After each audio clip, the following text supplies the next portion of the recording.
Hi guys, welcome back again to the channel. Today we are making this beautiful gown with Basque effects at the waistline and a drawstring at the shoulder area. It's a beautiful gown, as you can see. So if you're interested, continue watching and watch the video to the end so you understand every part of it, okay? And please go ahead and give the video a thumbs up so that every other person can benefit from the video as well. So if you are new, you're highly welcome. Subscribe to join the family and turn on the notification bell for more videos. So with that being said, let's get started.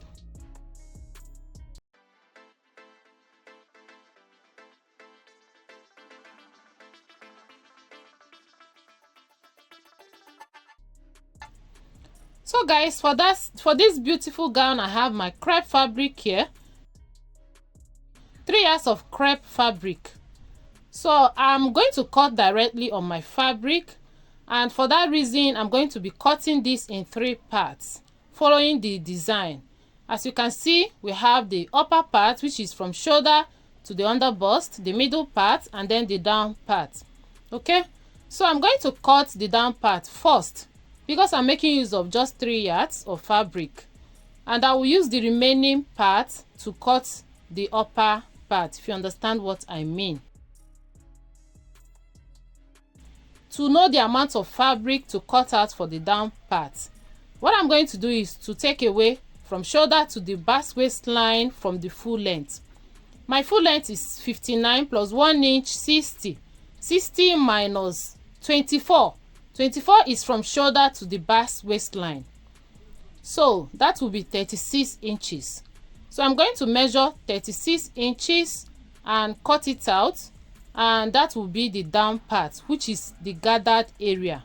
Okay, so guys, I'm going to measure 36 inches and cut it out.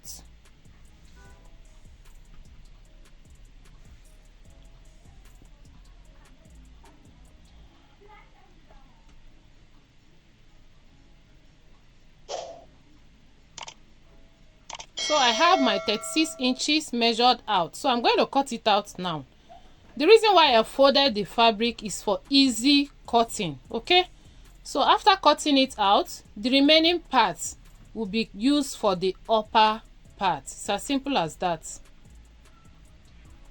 So I'm going to set this one aside. Like I said, it's 3 yards. I want to open it for you to understand what I'm saying. So basically, we are making use of 3 yards for the gathered area, okay? So if you want, you can increase it or reduce it. The choice is yours. So I'll grab my fabric, which is the remaining part. Then first, I'm going to cut from shoulder to the under bust. And like you see on the style, I'm going to gather it at the round under bust. Okay? So I place my fabric on fold using my shoulder divided by 2 plus my sleeve length. The sleeve length I'm working with is 9 inches. 9 inches plus 1, making it 10. So the next step is to mark out 1.5 inches for my rope casing. And yeah, this is what I have. I'll make a straight line. So I'll be using this for my rope casing. Okay. So the next step will be to add my shoulder divided by 2, which is 8 inches, and mark. From there, I'll add my sleeve length, 9 inches. Then the remaining parts, the remaining 1 inch will be my sleeve hemming allowance. Okay. So guys, the next step is to add from shoulder to my under bust. That is the vertical measurements from shoulder to my under bust, 13 inches. So I'll measure 13 inches and mark.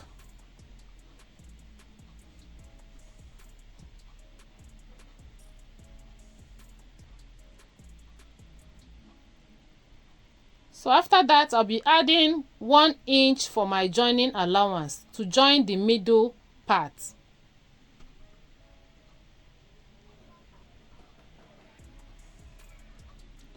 So guys, the next step will be to add my neckline. Okay, so my neck width is 3 inches and I'll mark. This will be for front and back neck width.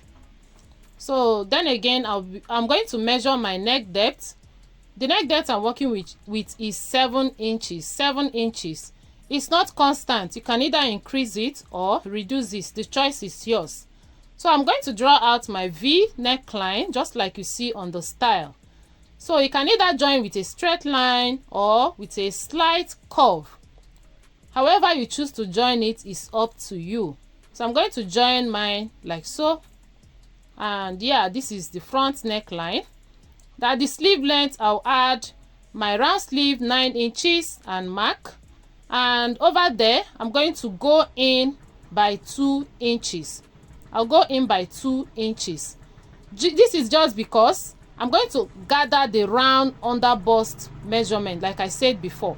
We are going to gather that part. So I'll just go in by 2 inches and then I'll gather the rest. I'll connect to the under bust like so. At that corner, I'm going to make a sharp curve. You understand? So I can cut my armhole. Okay?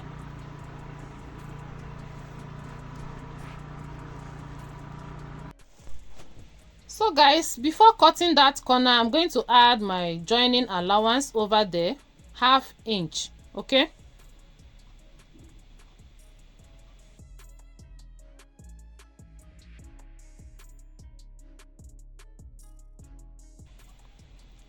So to cut the neckline, I'll fold in my 1.5 inches and cut the neckline.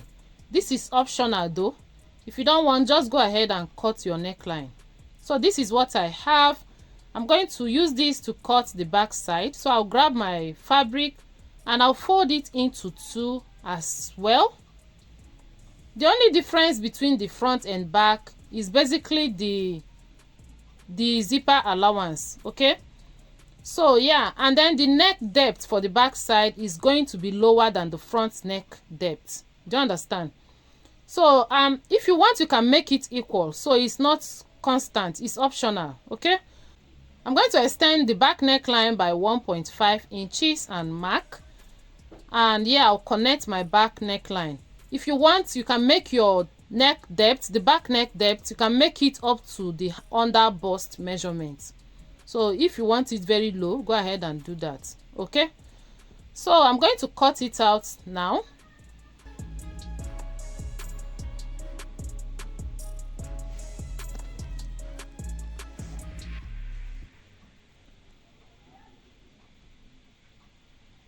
So guys, after cutting, this is what I have. This is the back neckline, and then this is the front neckline. So I'm going to set it aside while we cut the middle part of the gown. Okay, so for the middle part, I'll grab the remaining fabric.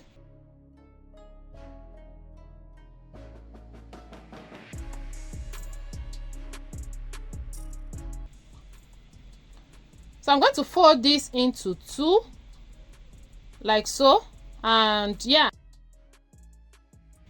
so the first step is to take away from shoulder to the under bust, which is from shoulder to 13 inches, which is my under bust. Okay, while doing that, remember joining allowance.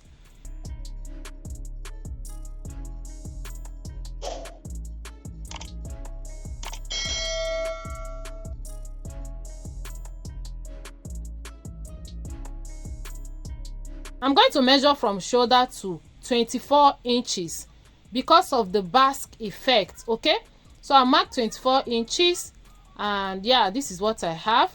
So at that line, I'm going to measure my round under bust divide by 4. Mine is 8.5, and then I'll mark. So I'm going to add 1 inch for my sewing allowance.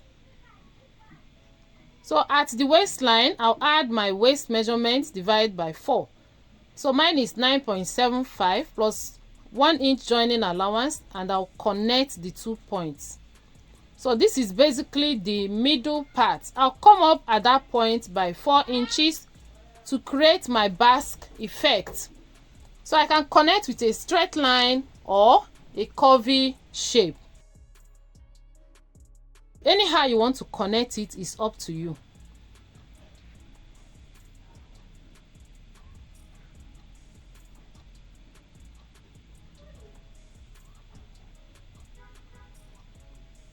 So this is my Basque effect, showing very nice.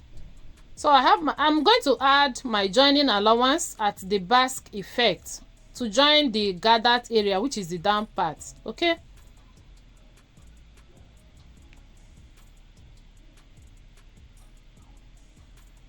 So guys, I'm going to cut it out now.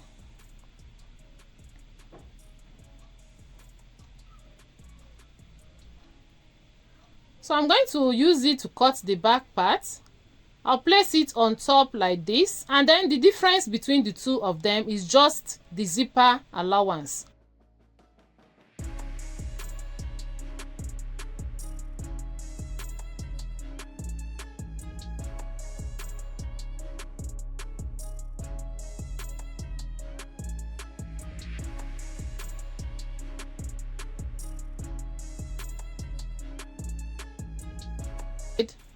And here we have the upper part, the middle part, and then the down part. The three part is complete. So now I'm going to cut my facing. Okay.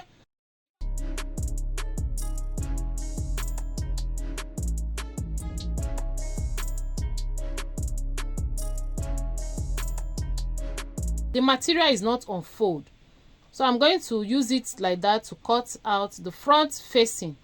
The only thing I'm going to be doing is to join it at the center. So I'll cut the facing, leave a space to join the center part of the facing, if you understand what I mean. So if you have enough fabric, go ahead and place your fabric on fold before you cut out the facing. Okay. So guys, please go ahead and give the video a thumbs up if you have not done that already. Thank you so much. So guys, I'm going to join it at the center like I explained before, because the material is not on fold. So this is the front. I'll equally cut the back facing, neckline facing. Okay.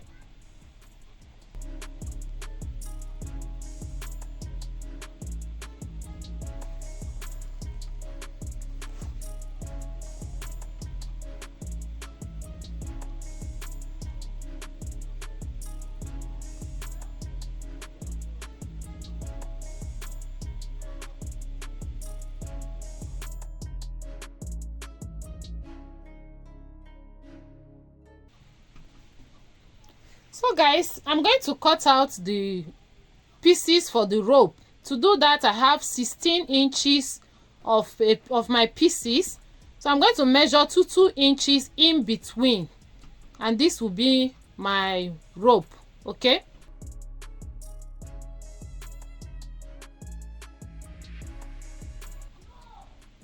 If you have enough fabric, go ahead and extend the length. Okay. So that is it for the cutting. We are going to start the joining now. So to join the gown, the first step will be to turn the neckline with my facing. As you can see, I've stitched it at the center. I'm going to sew the neckline, top stitch towards the facing, and turn to the right side. And I'll hem the sleeve area. Okay, so I'm going to do the same to the back side as well. So I'll do that and I'll be back. So guys, after sewing the neckline, this is what I have, and the sleeve area, I've equally sewn that. I've run a loose stitch at that under bust side for me to gather that area. So I've done the same thing at the back side as well. The neckline is properly sewn, and I've run a loose stitch to gather the back side as well. Okay. So I'll do the gathers off camera and I'll be right back.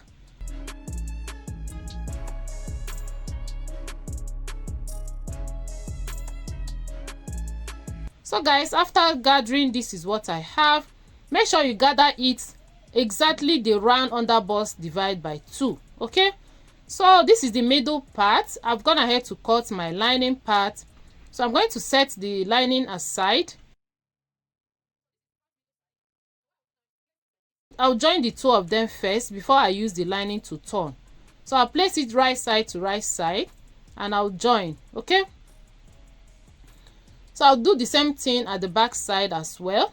I'll grab the middle part and place it right side to right side, and I'm going to head over to the machine to join the middle part to the upper part. And yeah, I'll be right back. So guys, after joining, this is what I have. The gown is taking shape already and it's looking so fine. So the next step will be to, use our lining to turn the inside. Okay, so basically what I'm doing is to use the lining to cover the rough edges, the sewing allowance inside, so that inside will be very neat. So I'm going to place it like so, and I'll go to the machine and join that part. Okay, so after sewing, this is what I have. The inner part is looking so neat. I've gone ahead to join the shoulder at the 1.5 inches, and yeah, this is what I have. So guys, the next step will be to create my casing for the rope at the shoulder area. Okay,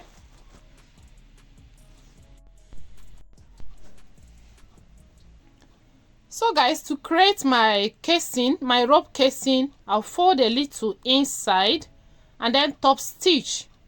I'm going to sew by top stitching at that area, and yeah, that will be my rope casing for the drawstring. Okay, so I'm going to do that on the two shoulders. So guys, after sewing, this is what I have.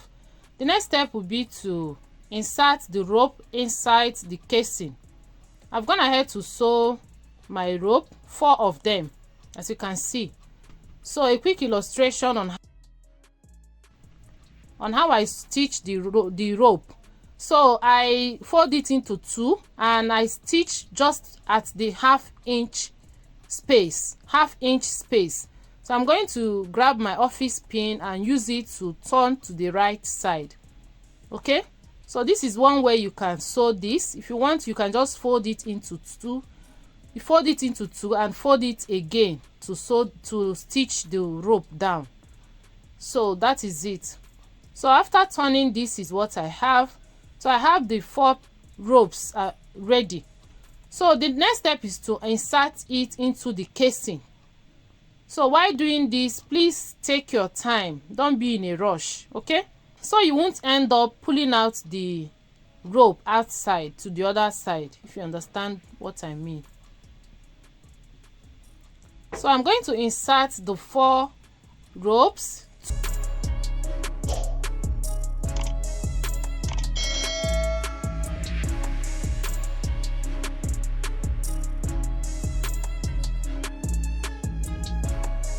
So after inserting the rope, I'll stitch it at the neckline area so that it will not pull out. Okay, so I'm going to do that and I'll be right back. So after inserting the ropes, this is what I have. The sleeve is looking so nice. I've gone ahead to shape it at the 2 sides, and yeah, this is the Basque waistline. So as you can see, our gown is taking shape already. So for the down part, I've gone ahead to gather it as well. Make sure the gathers is equal to the measurement you have at the base, at the Basque waistline. Okay, so I've tidied up the down part. So the next step is to attach it to the upper part. So I'm going to attach it following the shape of the upper part. Okay, so I'm going to hold it like so, and I'll go to the machine to stitch it down, and I'll be back. So guys, our gown is looking so beautiful. If you like this video, please go ahead and try it out. Let me know your results in the comment section. So I'm going to use my hemming gum to tidy up the neckline. This is the back side, and if you want the back side to be so deep, the neckline, you can extend it deeper. Okay, so guys, thank you so much for watching. Till next time, I'll see you again. For now, it is bye bye.